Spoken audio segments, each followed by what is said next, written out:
Greetings, all you huntsmen and grim out there. It's Duuz-Diz-Din back with another episode review of Rwby, Season 6, Episode 6, titled Alone in the Woods. So, this is turning out to just very well be a horror movie in a very much a certain kind of way, with Rwby just having this general unease, and you could tell it, just as soon as they walked in. She said she had a bad feeling about it, and with all the weird goings on, it's just horror movie 101. Not to mention you found dead bodies. That should be a red flag right there. But Rwby talks to Crow, who has been hitting the sauce a little too much, if you know what I mean. And he's very melancholic, which makes a lot of sense. A lot of his worldviews have been shattered, and Raven had to kind of go her own way when she kind of learned the horrible truths of what was going on in terms of Ozpin just not having a plan. So Crow is kind of mourning in his own way, his bad luck just infesting his entire life. But he tells Rwby, hey, hit the sack, you guys. I'll wake you up at sunrise. We'll get out of this place early as possible. And meanwhile, Marie Calavera reads the journals of the previous inhabitants of this place. Finding out that the owner was a very frugal man who had come out to this place to settle down, create his own kind of settlement, produce, farm, and make a good profit, and with as few people as possible, with as few huntsmen as possible as well. And he seemed to have done all right for himself in the beginning. But, after everyone goes to bed, they wake up fairly late in the day, later than they had actually wanted, with Crow having just completely checked out and not having woken them up when he said they should wake up. And Rwby is a bit frustrated with this because she knew Crow would just go into a drunken stupor, but he's, hitting it pretty hard. But she tries to comfort him and just be like, look, I know you're going through some stuff, talk to me if you ever need it. Which, that's what family is for. Talking and just having these moments where you just open up, share that burden with your family. So they go to hitch up the wagon to the Yang's bike. Unfortunately, one of the tires puncture, and Crow just has had enough. He's done. He goes off to just drink away his sorrows. But everyone else is in a melancholic mood as well, with Yang just being like, why even bother? Why are we even trying? Nothing we do ever seems to work out. The storm, being lost, this place, it's just one thing after another. And Rwby's just like tries to rebuke this, just like, we can't give up. We have to make it to Atlas. We have to keep moving forward. But Oscar's just like, what's the point?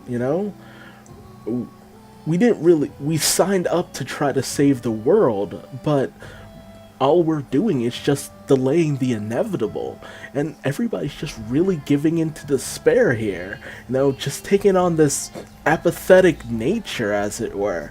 And even Weiss, continuing her thoughts from earlier, it's just like, why are we even bothering going to Atlas? What's the point?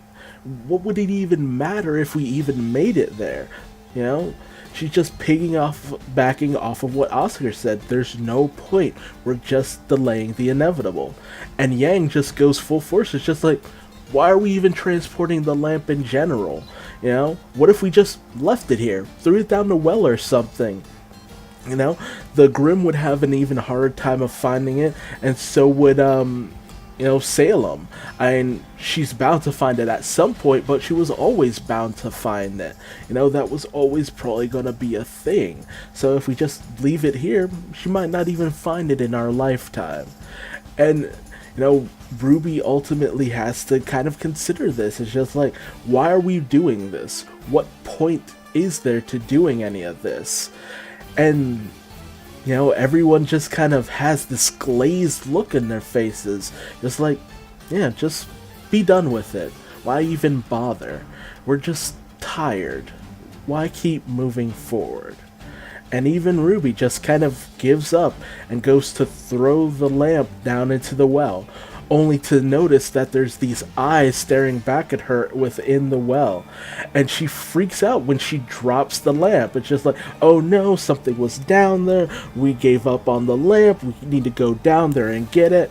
And everyone just kind of, is reluctant to do it.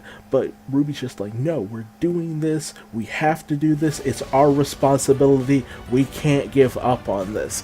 And I like the fact that Rwby is just so not giving into this wave of despair that's just, circling around the group. Crow tells Oscar to hitch up the wagon, tells the girls to go search for the lamp, and he's just gonna go drink away his problems. So they go into the well to go search for the lamp, only for Marie Calavera to notice the writings of the previous owner of this complex, and stumble upon drawings of what looks to be a grim called the Apathy. This creature, and it's just like, that explains why everyone has just been in this moody nature. It's not their fault, it's the resulting power of a grim. And as Rwby comes upon the lamp, she sees just this herd of these things, the Apathy, and they just turn their attention onto Rwby.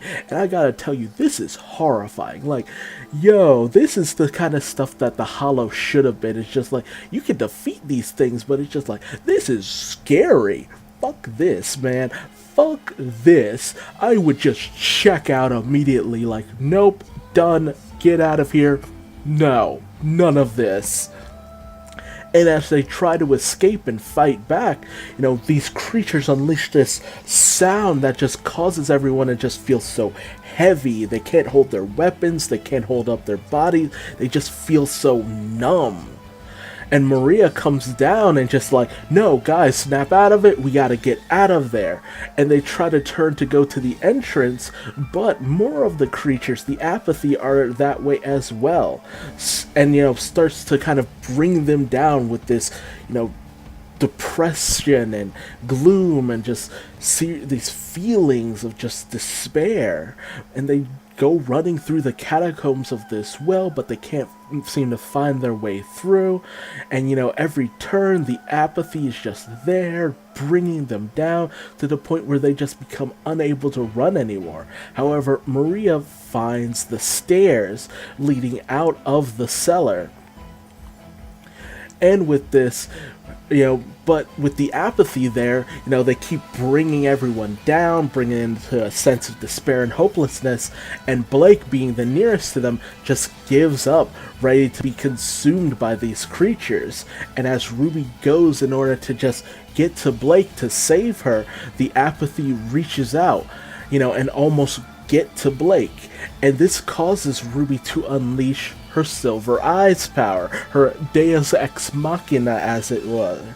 However, this power is not enough, as it simply disables the Apathy for a brief moment, allowing, Rwby to get to Blake to try to get her out of the harm's way. However, the door to the cellar that we saw earlier is locked, and they're unable to get out, with the Apathy recovering and bringing the whole group down yet again. However, Maria goes over to Rwby and tells her and gives her these words that help her channel the power of the Silver Eyes, managing to allow her to unleash it in full force in order to destroy the wave of apathy, allowing them to just cause all of these creatures to just dissipate in an instant, and Yang just goes in, breaks open the cellar door with one punch. They find that they managed to get to the bottom cellar of the house, and they discover Crow just drinking away his sorrows. Oscar manages to inflate the other tire and patch it up, with Yang just being like, "You gotta get out of here, we gotta go, go, go." And meanwhile, Weiss is just throwing all the liquor at the, cellar door, and is just ready to set this place on fire. Burn it with fire. Burn it all to the ground. Despite Crow's protests, because he doesn't know what's happening. And when he finally comes out of his stupor, he realizes that, all this was going on, and all these creatures were in the basement. He wasn't there to help his family or anyone else. All the people he was supposed to be looking after. Crow dropped the ball here, honestly, and I feel this will probably affect him in future episodes. But they beat it right out of there as quickly as possible. Just go, go, go, get out of there. And I've never been happier to see a house burn to the ground, honestly. Like, no, none of that. Just gone. Be done with it. Never let anyone set foot in that place ever again. And Maria just, goes on to tell the story of this house, where the owner, was doing his best to cut costs and, keep the people as complacently as possible.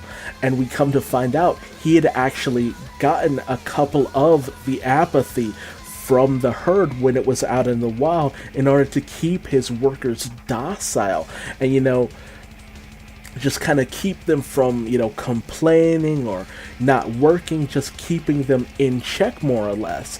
And when he was going to tell his wife about the whole situation, tell everyone what he had done, because he knew it was probably not the best idea, unfortunately the rest of the herd of apathy moved in to the well, and it just overrun them with this sense of despair. It overwhelmed them before they could even do anything. And before you knew it, all they felt was tired. Just this overwhelming sense of tiredness, and they just faded away. The Grimm didn't even kill them. It was just the Grimm's powers of apathy that did the, people of the ranch in. And Maria just disposes of the book, let the tale never be told to anyone else, because that is a story better left forgotten. And Weiss apologizes for what she said, and even Yang apologizes, saying like, "Look, I don't know what I was thinking. We need to get to Atlas. We need to move forward. Delay the inevitable as much as possible. It'll lead to as many people as possible at least being able to live out their lives." And Maria kind of berates herself, saying, I knew about the apathy, but I was so just taken off guard by the whole situation with the settlement, I didn't realize.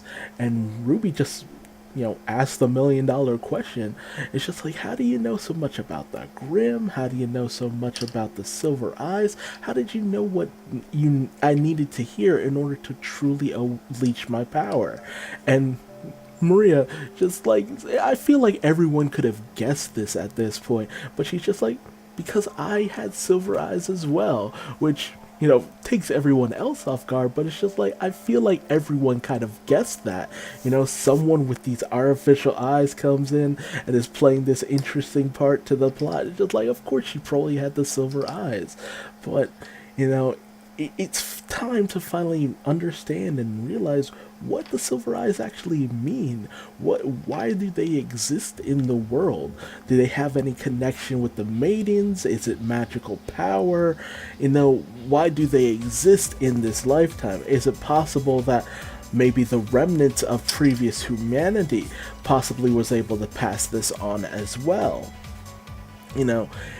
There's all these questions in regards to the Silver Eyes that hopefully we get answered in the coming episodes, because I'm interested.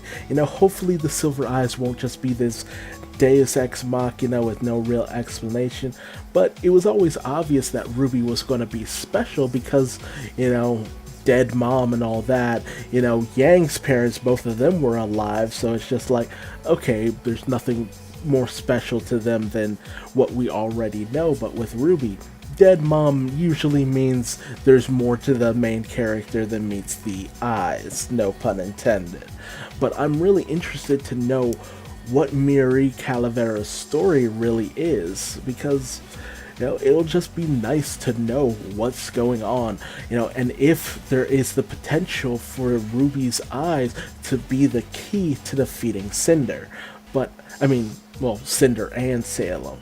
But I don't want it to be just a simple explanation of, like, it was destiny and blah blah blah. It's just like, we have a chance with this, because ultimately, Jin's answer to Ozpin was whether he could ultimately kill Salem. Not if someone else could, which a lot of people have brought up in other discussions. So it'll be interesting to see where this goes from here on out. But tell me your thoughts on this episode in the comment section below. How did you feel about those freaky Grimm? Like, I swear the team behind this series get better and better at just depicting the Grimm as these ungodly, insane monsters and just making them creepier. Like, Jesus Christ, like the Grimm from a couple seasons back that ravaged Ren's hometown, Ren and Nora's hometown. Like, that thing was freaky. But these things, the apathy, they're never want to see those again. They were cool, but I never want to see those again. But tell me your thoughts on those, and tell me your thoughts on Miri Calavera basically being a way of expositing about the Silver Eyes, and whether she's kind of like the Kurta clan in the fact that someone stole her eyes. If anyone who's watched Hunter x Hunter or even Naruto, eye powers aplenty Naruto. But that's it for today. If you liked what I had to say here, leave me a like. If you didn't like what I had to say, feel free to leave me a dislike, and subscribe for more episode reviews of Rwby, which will hopefully be less creepier than this one.